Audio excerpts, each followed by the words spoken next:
ইউসাকে ওটি থেকে সোজা আইসিইউতে নেয়া হলো। ২৪ ঘন্টার একটা কড়া নজরদারিতে রাখা হবে এখন। পোস্টমর্টম ইলকাম্পোসিয়ার ভয় তো পুরোপুরি কাটেনি। অয়ন মেয়েকে পরিবারের কাছে বুঝিয়ে দিয়ে স্ত্রীর কাছে ফিরল এবার। ইউসার মুখে মাস্ক, বুকে মনিটর, হাতে সুচ ফুটানো, স্যালাইন চলছে নিরন্তর। অয়ন টলতে টলতে পা টেনে টুনে চেয়ার নিয়ে বেডের পাশে বসলো।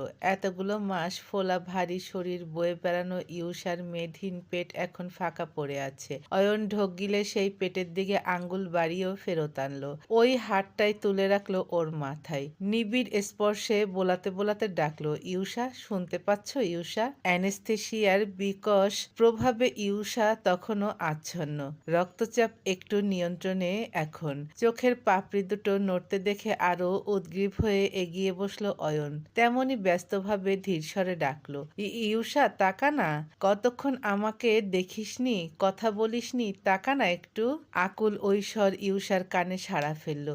২-৩ মিনিট সময় নিয়ে খুব আস্তে চোখ দুটো মেলল ও। দেখে মনে হলো এই তাকানোতে যেন কয়েক যুগ লাগছে, কিংবা এই সুন্দর পৃথিবী দেখতে কষ্ট হচ্ছে ইউসার। অয়ন আরো উদ্বেগ নিয়ে মাথায় হাত বোলাতে বোলাতে বলল, ইউসা, আমি এই তো এই দিকে।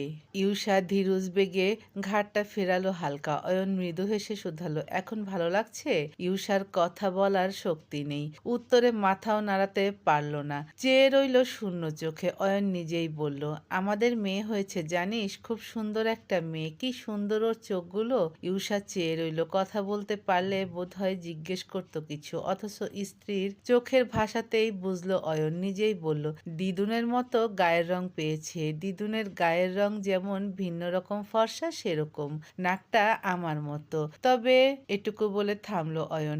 নিচে চেয়ে জিভে ঠোঁট ভেজালো, আবার বলল, এখন শুনে লাভ নেই, সুস্থ হলে নিজেই দেখো। ইউসা চেয়ে থাকে, সায় দিল বোধহয়। অয়ন বলল, কষ্ট হচ্ছে? উত্তর আসে না। তুই সুস্থ হচ্ছিস ইউসা, কাল ভালো থাকলে একেবারে কেবিনে শিফট করবে। আর ভাবিস না, আমি তো সবসময় সাথেই আছি, থাকবো।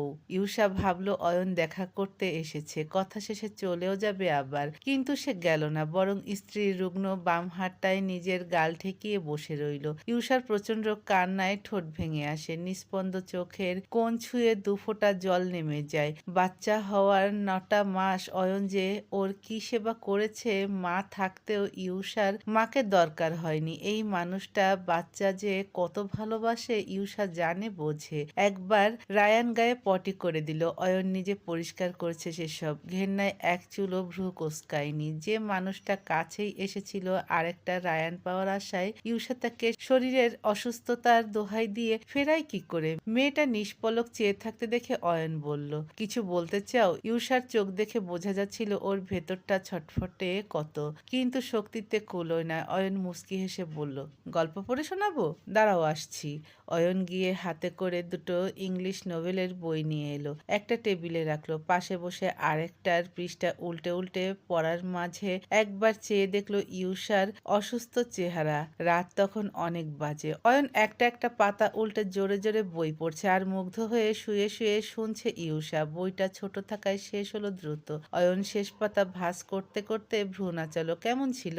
ইউসা কোনো মতে মনি দুটো নাড়ল। অয়ন বলল, তাহলে আরেকটা পড়ে শোনাই। এবার দৃষ্টিতে অনীহা দেখা গেল মেয়েটার। অয়ন বলল, তাহলে কি করব, গান শুনবি?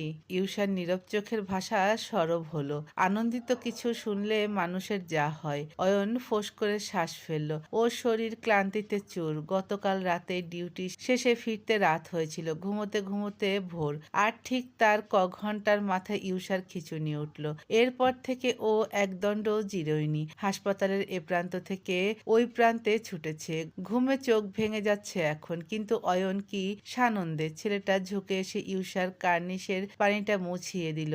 আইসিইউ এর 4 দেয়ালের কাচ বিশিষ্ট এই বিশাল বহুল ঘরটায় কেবল ওরা দুজন তখন। ইউসা যখন মন্ত্রমুগ্ধের ন্যায় অয়নের দিকে চেয়ে থাকে, ছেলেটা কণ্ঠ চেপে মৃদুস্বরে সুর ধরল, গান শেষ করে থামলো অয়ন, দম নিল, তাকিয়ে দেখলো ইউষা বিস্ময় নিয়ে চেয়ে আছে ওর দিকে। দুই দিকে ঠোঁট টেনে নিঃশব্দে হাসলো ছেলেটা, কথায় ওর দুষ্টুমি। এভাবে দেখছিস কেন? গান ভালো হয়নি?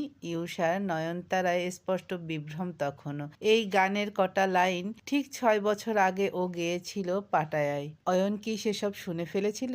ধারে কাছে ছিল সে? মেয়েটার এই প্রচ্ছন্নতা আর সব প্রশ্নের মাঝে অয়ন ডাকলো হঠাৎ, ইউষা। বেখালি চোখ সতর্কভাবে চাইল ইউষার। অয়ন ওর বাম হাতটা ফের মুঠোয় তুলল, চুমু খেলো উল্টো পিঠে, তারপর একদমে বলল, আমি তোকে খুব ভালোবাসি। তুরন্ত ইউষার চোখের সব অস্থিরতা শূন্য হয়ে যায়। অক্ষিকুটে ছড়িয়ে আসে বিহ্বলতার ভেলকি। থমকে চমকে বিমূঢ় নয়নে চেয়ে থাকে ও। জিভটা অসাড় নেহাত, না হলে এই মুহূর্তে ইউষা নিশ্চিত খুশিতে চিৎকার করে উঠত। দৃষ্টিতে অবিশ্বাস নিয়ে হড়বড় করে বলতো অনেক কিছু। এত বছর বিয়ের এই টানাপোড়েন, এই সংকোচ আর জড়তার পর অয়ন ওকে প্রথম ভালোবাসি বলেছে। ইউষা কথা বলতে পারেনি। আনন্দ আর সুখের তোরে শুধু দুই চোখ ঝাপসা করতে পারলো কার্নিশ বেয়ে বেয়ে ঝর্ণা নামাতে, নিচের ঠোঁটটা পিষে ধরতে ওপরের ঠোঁট দিয়ে। সেই সাথে নিজের শরীরই সব অসুস্থতা ইউষার কেমন করে হাওয়া হলো। মনে হলো ও সুস্থ, একদম সুস্থ। ও এই সুস্থতা কিংবা মনের জোরই বোধহয় অয়নের ভালোবাসায় ছিল, যা ইউষার খাতায় একটা অপ্রাপ্তি হয়ে ঝুলছিল এতকাল। আজ তা মিলেছে, ধরা দিয়েছে বুকের মাঝে। ইউষার আর কি চাই? এখন যে মরেও সুখ। সি সেকশনে 3 দিন রোগীকে নবজাতক সহ হাসপাতালে থাকতে হয়, সেজন্যে একটা কেবিন নেওয়া হয়েছে। তুষি নিজের সবটুকু দিয়ে বাবুর দেখভাল করছে, কাউকে দরকারই পড়ছে না। রায়ান এই মাত্র রাতের খাবার খেয়েছে, দিদান খাইয়ে দিয়েছে, এরপর আবার বসেছে চিপস নিয়ে। কিন্তু বাচ্চাটার মনে আনন্দ নেই। এই প্রথম ও বাড়ির কারো থেকে তেমন পাত্তা পাচ্ছে না। সবাই কাড়াকাড়ি করছে ওই বস্তাটাকে নিয়ে। কেবিনে রীতিমতো উৎসব লেগেছে। রাত প্রায় 1টা বাজে। স্বার্থ ভেতরে এলো কেবিনের। তুষি বাবুকে ঘুম পাড়াচ্ছে। ও জিজ্ঞেস করলো, বাড়ি যাবে না?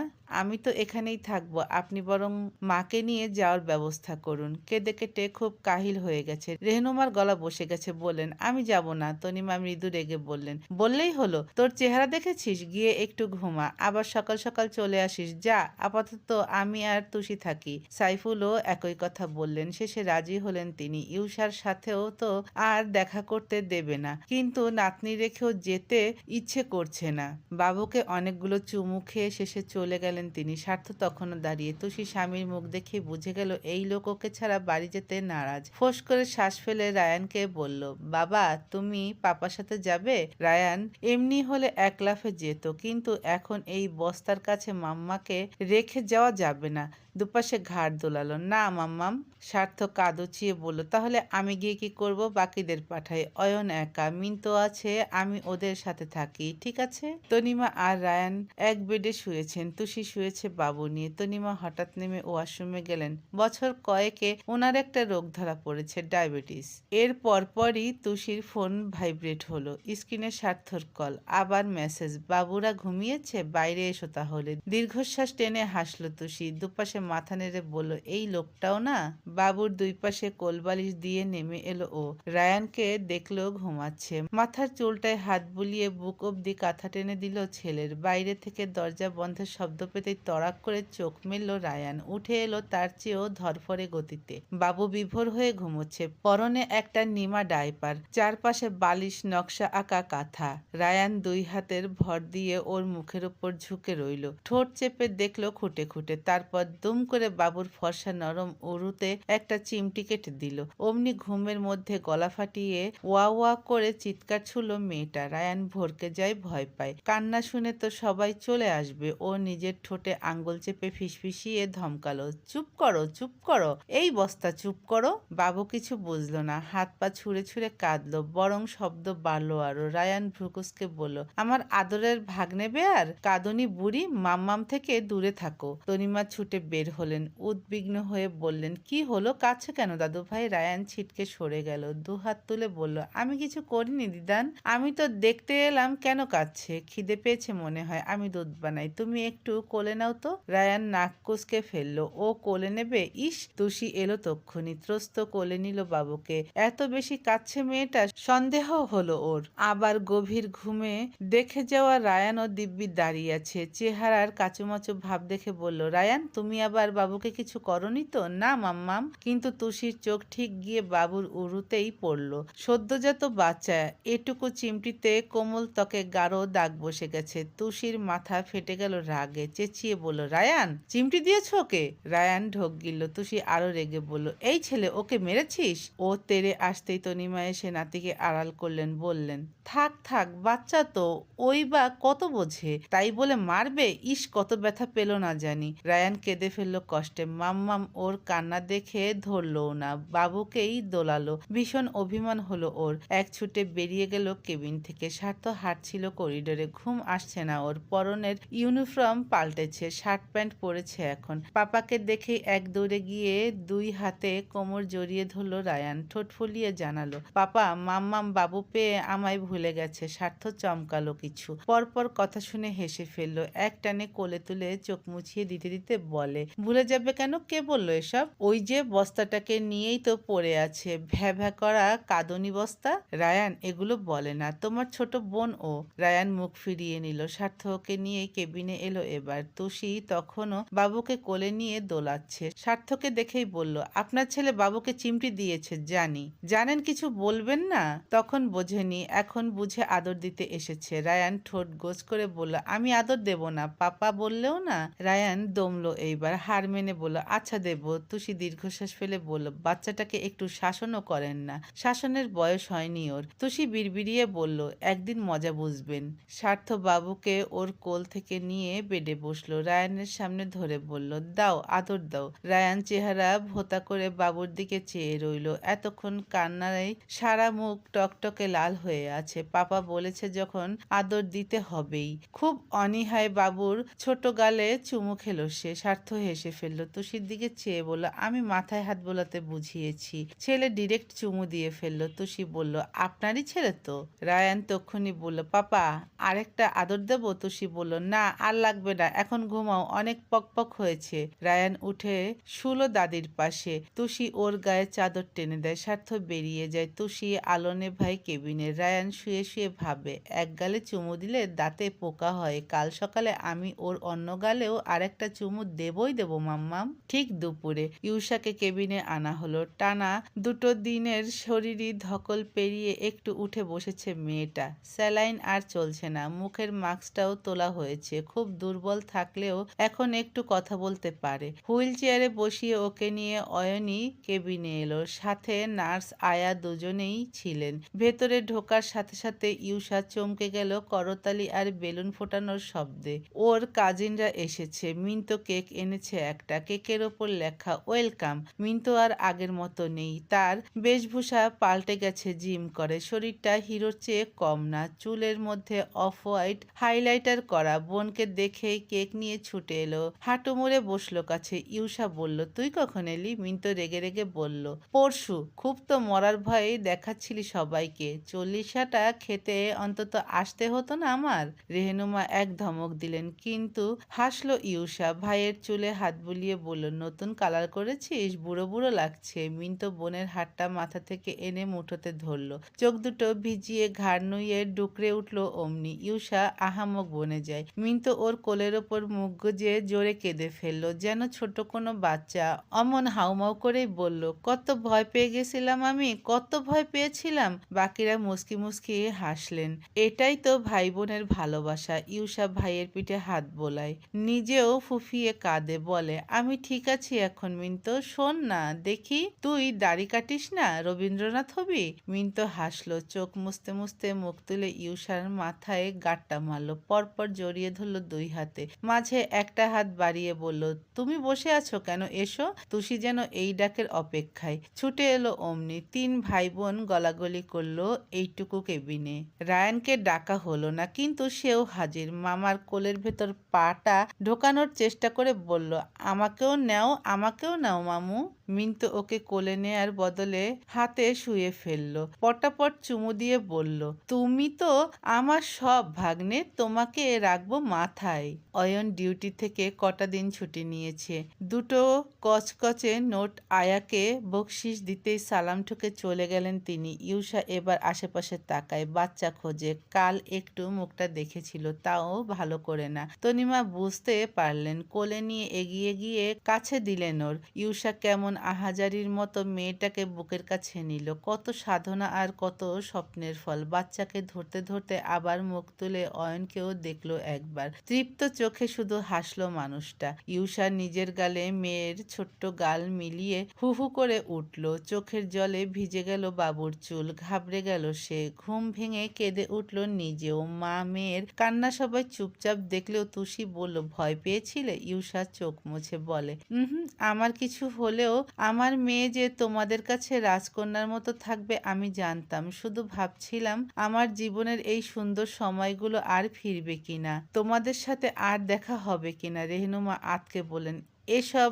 আর বলবি না মা, আল্লাহর মেহেরবানি আমরা আবার সব ফিরে পেয়েছি। মিন্তু দুই হাত তুলে বলল, আচ্ছা এখন এসব দুঃখটুকু বাদ। ইউসা কেক এনেছি দেখেছিস? বাবুর নাম কি রাখলি বল? কাল থেকে সবাই বাবু বাবু করছে, একটা নাম চাই না?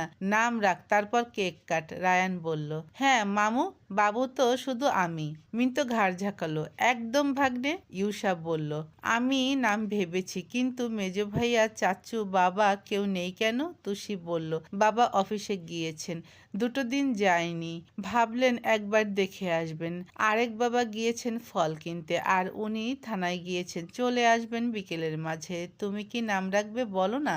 ইউসা হাসলো এবার, বলল, তুমি একটা নাম ভেবেছিলে না আমাদের নামের সাথে মিলিয়ে, কি সেটা? তুষির হাসিটা মুছে গেল। বিভ্রান্ত হয়ে বলল, সেটা দিয়ে কি করবে? ও তো তোমারও মেয়ে, ওর নাম রাখবে না? তুষি থমকালো, আমার ভাবা নাম? হ্যাঁ, ওর ঠোঁটের তিলটা দেখেছো? তোমার মতো। মাথার চুলগুলো তো কার্লি হবে মনে হচ্ছে। রায়ান উকি দিল, চোখ গুছিয়ে দেখলো বাবুর ঠোঁটের পাশে তিল। বিরক্তিতে বিড়বিড় করে বলল, আমার মামামের বিউটি স্পটটাও নিয়ে নিলে? তুষি ইতস্তত করে বলল, আমি মানে? কেন ইউসা? অয়ন ভাই হয়তো মেয়ের কোনো নাম ভেবেছেন, আমি রাখলে কেমন দেখাবে? অয়ন বলল, আমি ওর ভালো নাম ভেবেছিলাম, ডাকনাম যে কেউ রাখতে পারে, তাছাড়া তুমি ওর খালামণি, খালামণিরা নাম রাখবে, স্বাভাবিক না? আমি এতে কি ভাববো? মিন্তু অধৈর্য হয়ে বলল, আহা, নাম কেউ রাখলে রাখো না, কতক্ষণ এই কেক নিয়ে আমি দাঁড়িয়ে থাকবো? আমার ইমেজের সাথে এসব যায়? এই তুষিপু, রাখো তো, নাম কি রাখবে? তুষি আঁচলের কোনা আঙ্গুলে ঘোরাতে ঘোরাতে বলল, ইউসা আর আমার নাম মিলিয়ে ইতু রাখবো ভেবেছিলাম। ইউসা উচ্ছল হয়ে বলল, ইস, এত কিউট নাম, এজন্যই আমাকে আগেভাগে জানাতে চাওনি? এইটা থাকবে ইতু, আমার ইতু। রেহনুমা বললেন, আর পুরো নাম? অয়ন কিছু বল। সে বলল, অর্ষা। ইউসা বলল, এটাও তো সুন্দর পুরো নাম, তাহলে অর্ষা তাইমিন ইতু। সেই 6 বছর আবারও নাম রাখা নিয়ে সৈয়দ পরিবারে হাততালি পড়ল, সবাই ফেটে পড়ল উল্লাসে। নামটা সাদরে গ্রহণ করলো তারা। হৈ হৈ করে কেক কাটা হলো। শুধু হিংসুটে রায়ান বাবুর দিকে চেয়ে থাকে, রেগে মেগে ভাবে, ইতু, এটা একটা নাম হলো? এর থেকে কাতুকুতু লুতুপুতু না হলে হাগুমুতু রাখতো।